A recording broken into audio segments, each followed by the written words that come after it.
Everyone, welcome to study read. इस video के अंदर हम डिटेल में टॉपिक पढ़ने वाले हैं environmental analysis. Let's start the topic.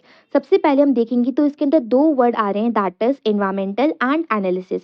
अगर मैं जर्नल टर्म में बात करूं तो एनालाइज करने का मतलब क्या होता है, किसी भी पर्टिकुलर टॉपिक के बारे में इंफॉर्मेशन को गैदर करना, नॉलेज को गैदर करना। और इन्वायरमेंट को देखेंगे तो इसका जर्नल टॉपिक होता है अपना सराउंडिंग्स, यानी कि किसी भी पर्टिकुलर पर्सन या फिर किसी भी पर्टिकुलर चीज़ का सराउंडिंग्स क्या है तो दैट विल बी इन्वायरमेंट। ठीक है, तो जर्नल टर्म्स में आई होप आपको मतलब क्लियर हो गया होगा। अब हम प्रोफेशनल लैंग्वेज में इसका मतलब देखते हैं। बेसिकली जो इन्वायरमेंटल एनालिसिस होता है वो एक ऐसा प्रोसेस होता है जिसके अंदर आप एग्जामिन करते हो, यानी कि समझते हो, साथ ही साथ आप इवैल्यूएट करते हो कि आपका इंटरनल और एक्सटर्नल कौन कौन से ऐसे फैक्टर्स हैं जो कि किसी भी कंपनी की परफॉर्मेंस को या फिर कंपनी की सक्सेस होने या फिर ना होने को इम्पैक्ट कर रहे हैं।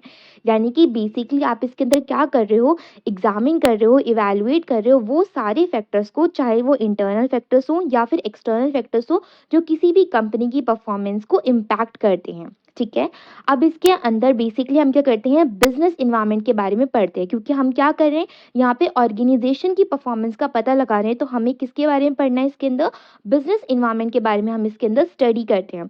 जैसे कि करेंटली मार्केट में क्या क्या ट्रेंड्स चल रहा है, आपका जो कस्टमर है उसका क्या बिहेवियर है, उसकी क्या चॉइसेस है, क्या प्रेफरेंस है, इंडस्ट्री में कितना कंपटीशन है। ठीक है, अगर कोई भी लॉज के अंदर चेंजेस आ रहे हैं तो रेगुलेटरी के अंदर क्या क्या चेंजेस आ रहे हैं। अब अगर कोई भी कंपनी इन्वायरमेंटल एनालिसिस को कंडक्ट करती है तो इससे जो कंपनी होती है उसे कहीं ना कहीं वैल्यूएबल इंसाइट्स मिलते हैं, जो कि कंपनी की हेल्प करते हैं कि वो अपने डिसीजन को स्मार्टली और अच्छे तरीके से ले सके। साथ ही साथ कंपनी के जो डिफरेंट स्ट्रैटेजीज हैं वो किस तरीके से इफिशिएंटली और इफेक्टिवली वर्क करेंगी, इसके अंदर भी कंपनी के लिए काफ़ी ज़्यादा बेनिफिशियल हो जाता है अगर वो इन्वायरमेंटल एनालिसिस को कंडक्ट करती हैं।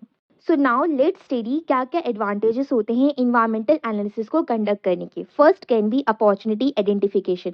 अगर कोई भी कंपनी इन्वायरमेंटल एनालिसिस को अलो करती हैं अपनी ऑर्गेनाइजेशन, अपनी कंपनी के अंदर, तो कहीं ना कहीं वो आइडेंटिफाई कर पाती हैं ऐसी नई नई अपॉर्चुनिटी जो मार्केट के अंदर हैं, जो इन्वायरमेंट के अंदर हैं, जो कि कंपनी को ग्रो करने में और अपना बिजनेस को एक्सपैंड करने में हेल्प करेगी। साथ ही साथ कंपनी अपडेटेड भी रह पाती है मार्केट ट्रेंड्स के बिहाफ में। कंपनी को पता चलता है कि उनके कस्टमर की प्रेफरेंस एंड चॉइसेस क्या हैं।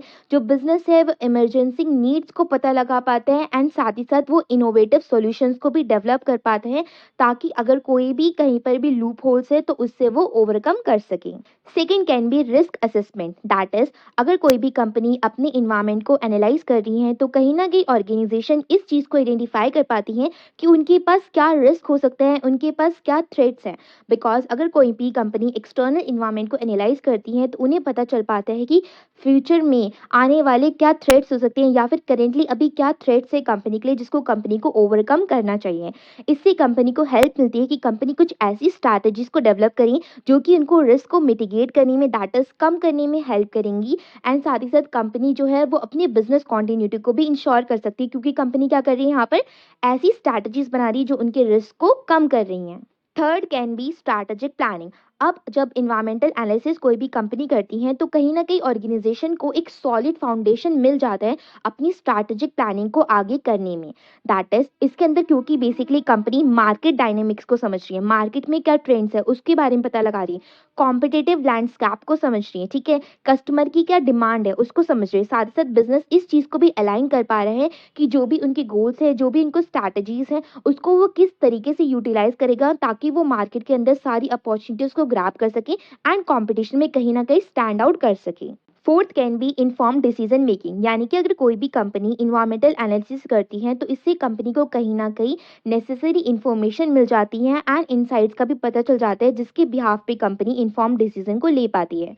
अब चाहे कंपनी को न्यू प्रोडक्ट लॉन्च करना है या फिर किसी नई मार्केट में एंटर करना है या फिर अपने रिसोर्स एलोकेशन डिसीजन को लेना है, इन सभी चीज़ों के लिए कंपनी को एक कॉम्प्रिहेंसिव अंडरस्टैंडिंग होने की काफ़ी ज़्यादा नॉलेज होनी चाहिए, यानी कि कंपनी को पता होना चाहिए अपनी डिटेल्ड इन्फॉर्मेशन के बारे में। Fifth advantage can be adaptability.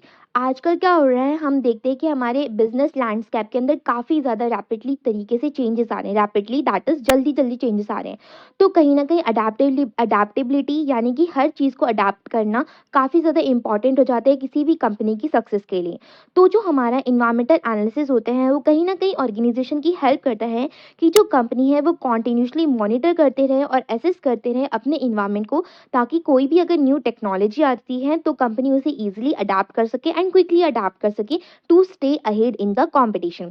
इससे क्या होता है, कंपनी क्विकली भी अडाप्ट कर पाती है, अलग अलग स्ट्रैटेजीज को अपना पाती है, अलग अलग ऑपरेशंस को मीटअप कर पाती है ताकि मार्केट कंडीशंस को वो मीटअप कर सके। नाउ अब हम देखते हैं क्या क्या कैरेक्टरिस्टिक्स होते हैं इन्वायरमेंटल एनालिसिस के। So first characteristic can be systematic approach.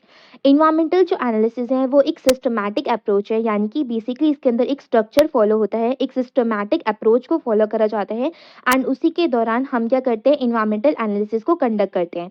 सबसे पहले आपको क्या करना होता है, डेटा को गैदर करना होता है अलग अलग सोर्सेज से। उसके बाद आप डेटा को एनालाइज करते हो, उसके बाद आप इंटरप्रेट करते हो, ठीक है, ताकि आप फाइंडिंग्स को पता लगा सको, इंसाइट्स को गेन कर सको बिजनेस इन्वायरमेंट के अंदर। Second point will be external focus, that is जो इन्वायरमेंटल एनालिसिस है वो फोकस करता है both internal and external factors में जो किसी भी कंपनी को इम्पैक्ट करते हैं। इसके अंदर वो ऐसे फैक्टर्स को कंसिडर करते हैं जैसे कि इकोनॉमिक क्लाइमेट क्या है, टेक्नोलॉजी एडवांसमेंट क्या है, सोशल ट्रेंड्स क्या चल रहे हैं, पॉलिटिकल चेंजेस हैं तो क्या चेंजेस हैं, एंड इंडस्ट्री डायनेमिक्स के बारे में। Third can be continuous monitoring, that is जो इन्वायरमेंटल एनालिसिस होता है वो एक ऑनगोइंग प्रोसेस है, ठीक है, जिसके अंदर हमें क्या करना पड़ता है, कंपनी को कॉन्टिन्यूसली मॉनिटर करना पड़ता है। साथ ही साथ जो कंपनी होती है उन्हें अपडेट करना पड़ता है अपनी अंडरस्टैंडिंग को इन्वायरमेंट के बारे में to stay relevant and responsive to the changes. Fourth can be multi dimensional. अब जो इन्वायरमेंटल एनालिसिस है वो कई सारे अकाउंट्स को यानी कि कई सारे मल्टीपल डायमेंशंस को एक साथ लेता है जो भी बिजनेस इन्वायरमेंट के अंदर होते हैं, जैसे कि हमारा economic, social, technological, political and environmental factors, ताकि जो कंपनी है वो एक कॉम्प्रिहेंसिव व्यू प्रोवाइड कर सके अपनी अपॉर्चुनिटीज़ के बारे में and threats that is challenges के बारे में जो किसी भी ऑर्गेनाइजेशन को फेस करने पड़ सकते हैं। Fifth can be data driven, that is जो इन्वायरमेंटल एनालिसिस है वो रिलाई करता है डेटा पे एंड इन्फॉर्मेशन पे जिसके बिहाफ पे जो कंपनी होती है वो कोई भी इन्फॉर्म डिसीजन को लेती है। अब इसके अंदर कंपनी कलेक्ट करती है और एनालाइज करती है रिलीवेंट डेटा को अलग अलग सोर्सेज से जो कि वो गैदर करते हैं, जैसे कि मार्केट रिसर्च रिपोर्ट से, कस्टमर सर्विस से एंड इंडस्ट्री ट्रेंड से।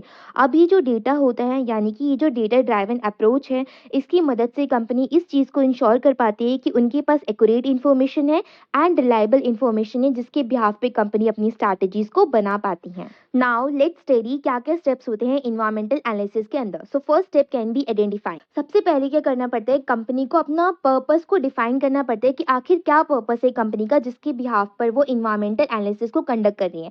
कंपनी को अपने ऑब्जेक्टिव्स बताने पड़ते हैं एनालाइज करने के लिए, ठीक है।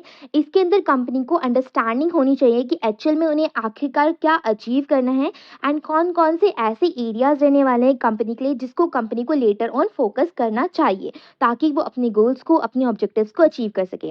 कंपनी इसके अंदर अपने गोल्स को भी आइडेंटिफाई करती है, साथ ही साथ फाउंडेशन को सेट करती है एनालाइज प्रोसेस करने के लिए। अब क्योंकि कंपनी के पास काफ़ी सारी चीज़ों को कंपनी ने आइडेंटिफाई कर लिया है तो कंपनी को यहाँ पे हेल्प मिल जाती है कि कैसे वो स्टे फोकस रहेगी इन सभी चीज़ों को एंड कैसे वो इस चीज़ को भी इंश्योर कर पाएगी कि वो राइट इन्फॉर्मेशन को एंड राइट डेटा को ही गैदर कर रहे हैं। Second step will be scanning. सबसे पहले कंपनी ने क्या करा था, अपना पर्पस डिफाइन करा था, अपने ऑब्जेक्टिव्स को डिफाइन करा था, ठीक है।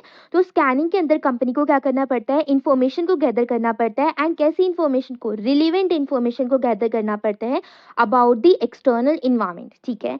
इसके अंदर कंपनी को मार्केट ट्रेंड्स पर अपनी आंख रखनी पड़ती है, यानी कि इन्फॉर्मेशन को गैदर करना पड़ता है मार्केट ट्रेंड्स के बारे में, कस्टमर बिहेवियर को जानना पड़ता है, टेक्नोलॉजी एडवांसमेंट को जानना पड़ता है, रेगुलेटरी चेंजेस हुए हैं तो क्या चेंजेस हुए हैं रेगुलेटरी के अंदर उसको जानना पड़ते हैं एंड कौन कौन से ऐसे फैक्टर्स हैं जो ऑर्गेनाइजेशन को अभी भी इम्पैक्ट कर सकते हैं। बेसिकली स्कैनिंग को अगर हम इजी लैंग्वेज में जानेंगे तो स्कैनिंग का मतलब होता है अपने इन्वायरमेंट को पूरे अच्छे तरीके से स्कैन कर देना एंड सारी नेसेसरी डेटा को गैदर कर लेना इन्वायरमेंट से, ठीक है। अभी जो स्टेप होते हैं कंपनी की हेल्प करता है कंपनी को एक कॉम्प्रिहेंसिव अंडरस्टैंडिंग को देने में अबाउट द एक्सटर्नल फैक्टर्स जो कि कंपनी को अफेक्ट कर सकते हैं। Third step will be analysing. जब कंपनी ने अब एक बार अपना डेटा गैदर कर लिया था स्कैनिंग के थ्रू, तो यहाँ पर अब टाइम आता है कि कंपनी को एनालाइज करना है अपने डेटा को। यानी कि बेसिकली वो प्रोसेस होता है जिसके अंदर कंपनी एग्जामिन करती है एंड इंटरप्रेट करती है अपनी सारी इन्फॉर्मेशन को जो भी उन्होंने गैदर करी होती है। इसके अंदर कंपनी पैटर्न्स को देखती है, ट्रेंड्स को एनालाइज करती है, ऐसी अपॉर्चुनिटीज को एनालाइज करती हैं, थ्रेट्स को एनालाइज करती है जो उनकी कंपनी को इम्पैक्ट कर सकते हैं। इसके अंदर कंपनी के पास जो भी डेटा होता है, कंपनी अच्छी तरीके से उसे डीपली एनालाइज करती है। साथ ही साथ कंपनी इनसाइट्स को भी गेन करती है, अपनी current state of the environment के बारे में जानती है कि अभी करेंटली कंपनी में क्या सिचुएशन है, उसके बारे में डेटा को गेन करती है। साथ ही साथ क्या इम्पैक्ट हो सकता है ऑर्गेनाइजेशन के अंदर, इसको इम्पैक्ट करती हैं, इसको एनालाइज करती हैं। साथ ही साथ कंपनी क्या करती है, ब्रेक डाउन कर देती है बेसिकली जो भी उनका कलेक्टेड डेटा, यानी कि जो भी उन्होंने डेटा गैदर करा होता है उसको कंपनी एक तरीके से ब्रेक डाउन कर देती है एंड उसे सेंसिबल बनाती है। ठीक है। Fourth step will be forecasting. Forecasting final step होता है इन्वायरमेंटल एनालिसिस को करने का। इस स्टेप के अंदर कंपनी क्या करती है, बेसिकली प्रिडिक्शन को क्रिएट करती है for the future based on the analysis of current data. यानी कि कंपनी ने जो डेटा गैदर करा था उसको कंपनी ने एनालाइज कर लिया था थर्ड स्टेप के अंदर। तो कंपनी ने जो भी डेटा एनालाइज करा है उसके बिहाफ पे कंपनी प्रिडिक्शंस को क्रिएट करती है। ठीक है। इसके अंदर कंपनी कोशिश करती है एंटिसिपेट करने की कि कैसे जो इनका इन्वायरमेंट है वो चेंज हो सकता है। साथ ही साथ कंपनी इस चीज़ को भी पता लगाने की कोशिश करती है कि कौन कौन से ऐसे पोटेंशियल आउटकम्स हैं जो अराइज हो सकते हैं।